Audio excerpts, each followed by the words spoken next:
Você ainda passa horas escolhendo quais são as suas ações, olhando para relatórios, olhando para as notícias da economia sem saber muito bem para qual caminho seguir? Eu te digo que talvez você esteja fazendo as coisas do jeito errado, né? Porque a verdade é que 99% dos especialistas de verdade, né, sobre finanças, aqueles que escrevem livros sobre o assunto, já recomendam um tipo de investimento diferente desse que você está caminhando aí, tá? E é isso que eu quero falar com você nesse vídeo. E eu não quero só falar, na verdade, tá? Eu quero provar para você com dados e evidências, tá bom? Então, sem muito mais delongas, eu já quero começar aqui contigo a mostrar o material que eu preparei. Então, vamos lá. Primeiro, existe uma grande ilusão aqui do mercado de dizer que é possível que você enriqueça com a nova Magazine Luiza. Tá? É isso que normalmente eu vejo acontecer com quem vende a ideia de stock picking, né? Essa coisa de escolher as novas ações. Então, eu vou selecionar para você 10 ações ali, 15 ações, quando muito. E dentro dessas ações eu tenho, né? Eu sou capaz, eu que estou te vendendo a ideia, eu sou capaz de escolher aquelas empresas que melhor vão performar dentro de uma seleção de ações quase que infinita, né? Por que eu falo isso? Guilherme, as ações brasileiras não são infinitas, né? A gente tem 400, mais ou menos, empresas brasileiras. Tudo bem, mas você pode investir no Brasil, você pode investir nos Estados Unidos, aí a seleção já é muito maior, né? São mais de 4 mil empresas. Aí você pode investir na China, e também já são milhares de empresas. Aí você tem aonde mais a Europa, que também são milhares de empresas. Então, você está me dizendo então que você é capaz, dentro desse espectro enorme de investimentos, escolher as 10 melhores empresas. A promessa de ganho é essa. A realidade, no final das contas, a gente vê que é muito diferente disso. E talvez, ao olhar a sua carteira, você perceba algo diferente, né? Dessa promessa. Então, vamos entender isso na prática, tá? O que acontece? A primeira prova que a gente tem de que isso não é a realidade é de que nem os profissionais, na realidade, eles conseguem, de fato, superar o Ibovespa em 10 anos. Isso é o que o relatório, a gente tem um relatório que chama Estudo Spiva Brasil, você pode pesquisar aí também, que mostra que 82% dos gestores profissionais, eles não conseguem superar o Ibovespa num período de 10 anos, ou seja, 8 em cada 10 gestores, depois quando a gente tira a taxa de administração, eles não conseguem superar o próprio Ibovespa. Então a pergunta que fica é: se as pessoas que vivem de fazer isso não conseguem, o que te leva a pensar que você consegue, talvez fazendo ali a sua análise, talvez lendo ali algumas notícias, alguns relatórios, você é capaz de fazer isso sozinho. É muito complicado, né? Próximo ponto para a gente analisar. Ainda que você seja uma pessoa muito dedicada nesse assunto, o maior inimigo que você tem nessa parte de investimentos, principalmente, é você mesmo. Outro estudo que a gente tem para falar aqui é um estudo chamado Dalbar. E aí o nome dele, isso é uma abreviação, né? Porque ele tem um nome mais complexo. Ele é um estudo americano, onde ele mediu o retorno dos investidores pessoa física nos Estados Unidos frente ao índice, né? A média da pessoa física frente ao índice nos Estados Unidos. E o que acontece é que o investidor pessoa física, ele tem um retorno, e aí eu estou olhando aqui, ó, esse segundo ponto aqui, ele tem um retorno de 7,13%, a média da pessoa física, contra 9,98%, teve, né, contra 9,98% do índice durante o período de 30 anos, tá? Não foi um período curto, não, foi um período bastante longo aí de 30 anos. Por que isso acontece, né? Um investidor pessoa física, ele é Dá pra pensar que o mercado americano ele é muito mais robusto, né? Mas ele é burro? Ele é o quê? Na verdade, o que acontece é o que principalmente Daniel Kahneman analisa no livro dele sobre o rápido e devagar, o sistema 1 e o sistema 2 que a gente tem de pensamento, que por mais que a gente consiga analisar racionalmente ali as ações, que a gente olhe relatório e tudo mais, a gente tem dentro da gente dois sistemas de pensamento, um que vai tomar as decisões de maneira muito mais rápida, vou até voltar para mim aqui. Sistemas que vão tomar decisões muito mais rápidas, movidas pelo instinto, e um sistema que é muito mais racional, que vai analisar tudo que está à nossa disposição, né? É como se no nosso sistema 1 é aquele que faz uma conta de 2 mais 2, então se eu pergunto para você quanto que é 2 mais 2, você fala 4 na hora. O sistema 2 é aquele que, quando eu te faço uma pergunta de quanto que é 17 vezes 12, e aí você vai, peraí, né? Eu preciso calcular aqui, fazer uma conta, ainda que seja de cabeça, você vai parar e raciocinar sobre esse assunto. Esse é o nosso sistema 2. Só que nem sempre a gente consegue, quando o assunto são finanças e ações e mercado financeiro e o seu dinheiro subindo para cima e para baixo, usar o sistema 2, que é racional e ponderado. E aí, é nesse momento que o investidor, pessoa física, ele vê um investimento que poderia ser muito bom cair. E perder dinheiro, no caso, né? Cair, ele vai cair mesmo, mas perder dinheiro principalmente. Outra pessoa que fala muito sobre isso, Benjamin Graham. Você já deve ter lido talvez esse livro chamado Investidor Inteligente, e ele diz que o senhor mercado, né? Ele chama o mercado do senhor mercado. Ele vai acordar em alguns dias extremamente feliz com você, e ele vai dizer: olha, eu tenho aqui ações que estão subindo bastante, você até vai ter algumas daquelas ações, né? Talvez as 10, 15 ações que você tem, ou seja, justamente a que o senhor mercado está extremamente feliz naquele dia, naquela semana, e você vai surfar aquela onda ali junto com o senhor mercado, né? O senhor mercado é o seu sócio.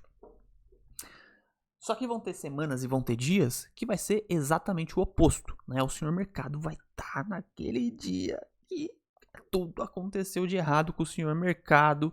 Ele brigou com a esposa, brigou com os filhos, tudo deu errado na vida dele e ele tá extremamente infeliz. E ele, sendo o seu sócio, ele vai querer vender a parte dele para você a preço de banana, né? Só que aí, nesse momento, como o senhor mercado tá muito infeliz, ele vai te deixar um pouco infeliz também, né, naquele momento. E você vai achar que você também tem que vender a sua parte da empresa, porque o senhor mercado faz você acreditar nisso.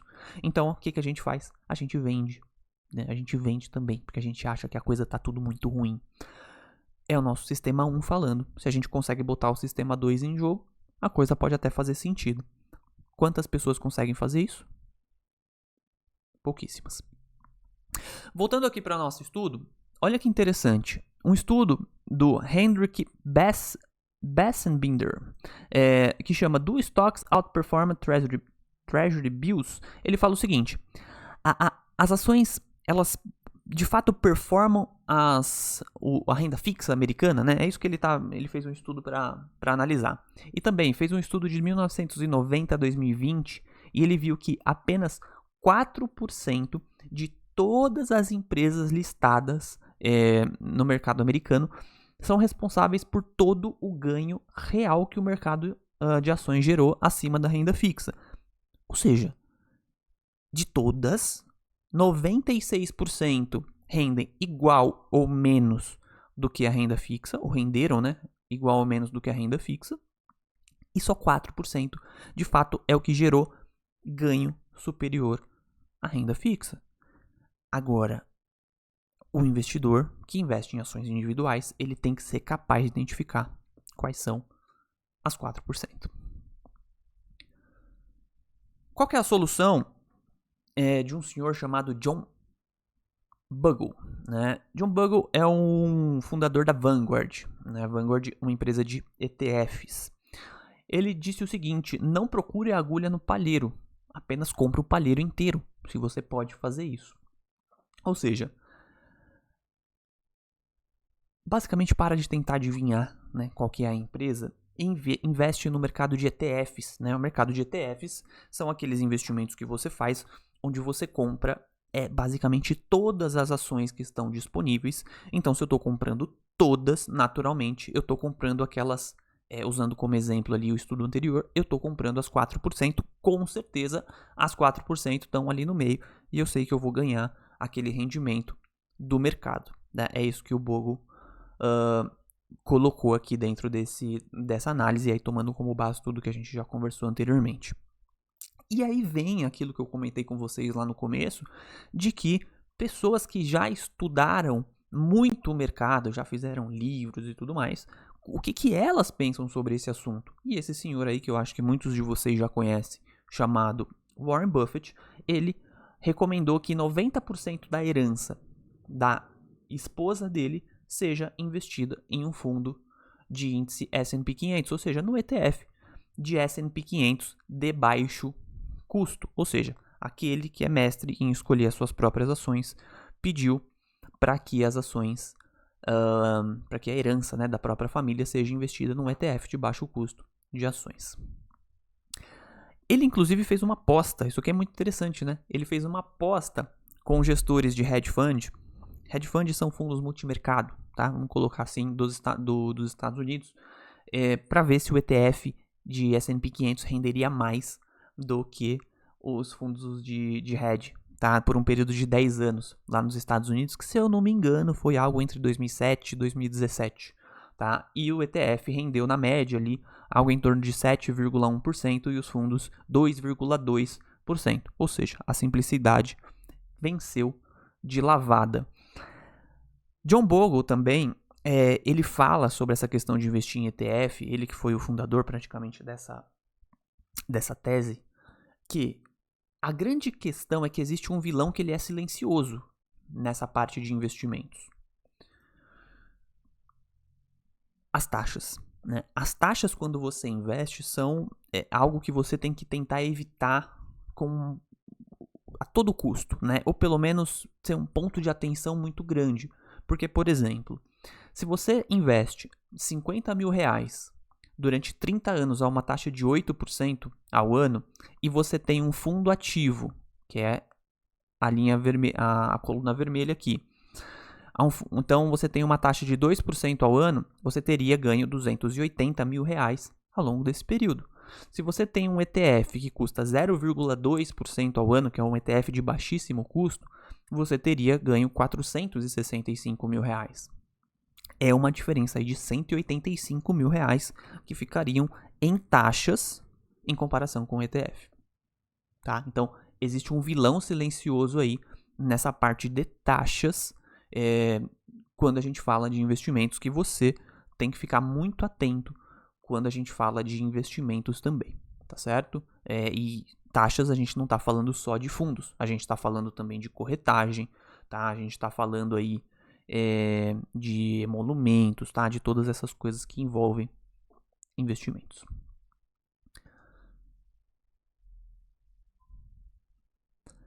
Portanto, em etapas, o que você tem que fazer? Então, né? Qual que é o seu plano de ação? O que você tem que colocar aí no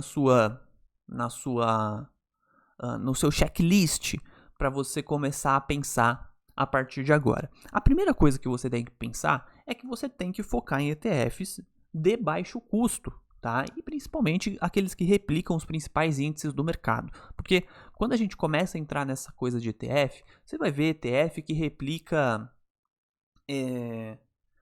ações de saúde, né? Ações de tecnologia, ações de não sei o quê. Então você tem que tomar muito cuidado com isso, principalmente aqueles ETFs que replicam o mercado inteiro. Então, S&P 500, o IBOVA11, né, o de Ibovespa. Então, esses são aqueles que provavelmente devem fazer mais sentido para a sua estratégia de investimento. Outra coisa muito importante, número 2, diversificar globalmente. Você não deveria, ainda mais sendo brasileiro, e tudo que você já sabe que acontece aqui dentro do nosso país, como que o valor do dólar aqui dentro do nosso país, ele saiu de um valor bastante baixo e foi para um valor muito alto hoje. Hoje que eu gravo esse vídeo está em torno de R$ 5,30. Então, é bom até falar isso, né? Talvez agora que você está assistindo já esteja até um valor maior. Então, é extremamente importante que nós brasileiros diversifiquemos, né? E aí você tem aí possibilidades. Você pode ter um pouco de BOVA11, você pode ter um pouco de VVB11, que investe também lá nos Estados Unidos. Você tem um outro tipo de investimento também, que é o World 11, né? Que é um ETF que vai investir no mundo inteiro, tá? Lembrando, você tem que tentar montar uma carteira diversificada. Isso aqui são só opções que você tem, não é uma recomendação de investimento. Terceiro, automatizar. Eu já falei disso em alguns vídeos aqui que eu fiz junto contigo, mas automatizar é uma coisa extremamente importante para a sua vida, tá? Por quê? Você começa a tirar a obrigação que você tem de pagar todas as contas, aí no final eu vou ver quanto sobra e aí eu vou investir, né? Então, falando de planejamento financeiro, quanto mais você conseguir automatizar as coisas, melhor para você. Então, que dia você recebe? Recebo dia 10. Então, no dia 11 eu já vou ter um Pix automático que sai da minha conta e já vai para minha corretora e ali mesmo eu já vou fazer os meus investimentos. Quanto mais você fizer isso, quanto mais frequência você tiver, quanto mais consistência você tiver, mais você vai conseguir acumular. Obviamente, não adianta ter uma boa estratégia sem ter uma boa consistência. Isso não leva a lugar nenhum. 4. Esquece ruído. Esquece o ruído. Eu acho que talvez essa seja a principal vantagem de você conseguir investir através de ETFs amplos e diversificados. Uma coisa é você ter 10 ações dentro da sua carteira. Vou até voltar aqui para mim agora. Uma coisa é você ter 10 ações dentro da sua carteira e dentro dessas 10 ações você tem, por exemplo, uma ação da Petrobras. Uma delas, né, representa 10%. Se eu tenho 10 ações, uma representa 10%. 10% do meu portfólio de ações é a Petrobras. Se a Petrobras passa por um problema, por um escândalo, por algo que mexe com ela, normalmente empresa estatal costuma passar por esse tipo de coisa, ou por um problema do petróleo, eu vou ficar tenso, eu vou ficar nervoso, já começa a me dar um revertério aqui, porque eu já sei que a minha ação vai passar por uma movimentação de preço. E aí eu começo a ter que olhar relatório, eu começo a ter que olhar o balanço, eu começo a ter que olhar e pensar o que eu vou fazer diante disso. Eu vendo? Será que eu vendo agora? Será que eu vendo mais pra frente? Ou será que eu não vendo? Será que eu compro mais? Então são coisas que começam a passar pela sua cabeça que eu volto naquilo que eu falei pra você, que é o motivo do porquê que o investidor pessoa física performa abaixo do mercado.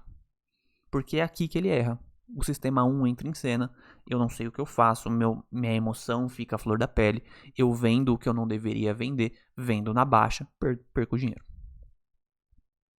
Quando eu tenho um ETF amplo, eu tenho lá dentro a Petrobras, eu tenho a Vale, eu tenho Magazine Luiza, eu tenho... que mais? Tenho Renner, eu tenho de tudo, tenho VEG, eu tenho tudo lá dentro. Só que quanto que representa essas empresas dentro da minha carteira? Representa uma parte muito pequena, porque eu tenho o portfólio inteiro. Então, tanto faz o que está acontecendo com a Petrobras, com a Vale, com a VEG. É indiferente isso para mim. É claro que eu olho ali e tal, eu tô um pouco... eu tô com o meu olho aqui de lado, né? Um olho no peixe, outro no gato, porque eu também não sou idiota, não gosto de perder dinheiro. Mas isso não influencia na maneira com que eu faço os meus investimentos todo dia 11. Todos os meses, tá? No nível ali que eu defini, né? Na quantidade que eu defini. Ou seja, ignore o ruído e mantenha esse curso por 10, 15, 20 anos. E eu tenho certeza que você enriquece.